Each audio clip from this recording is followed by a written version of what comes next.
Everybody, Josh from TheFowlerNerd here. I just want to take a quick minute to remind everybody not to take your computers to Best Buy to repair.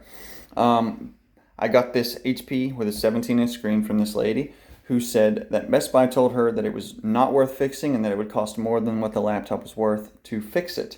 And well, that's not the case. It took me about 2 minutes to fix it. When I got it from the lady, she told me what it was doing. You would put in the power button and all the lights and everything would spin up, and the caps lock key would flash. And what that means is that your BIOS is frozen or corrupted.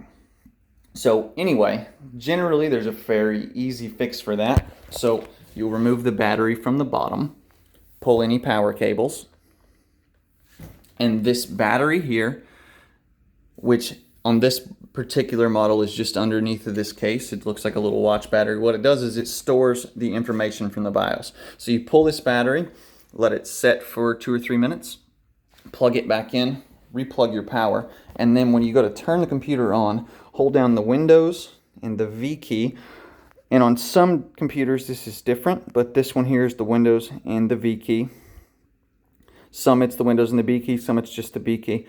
And then you hold that down and you press the power button for 2 or 3 seconds. Hold down that, and then you release the power button, hold down the Windows and the V key, and it resets the BIOS. And well, now we put a hard drive in and an operating system, and well, things are fine and working. So once again, stay away from Best Buy.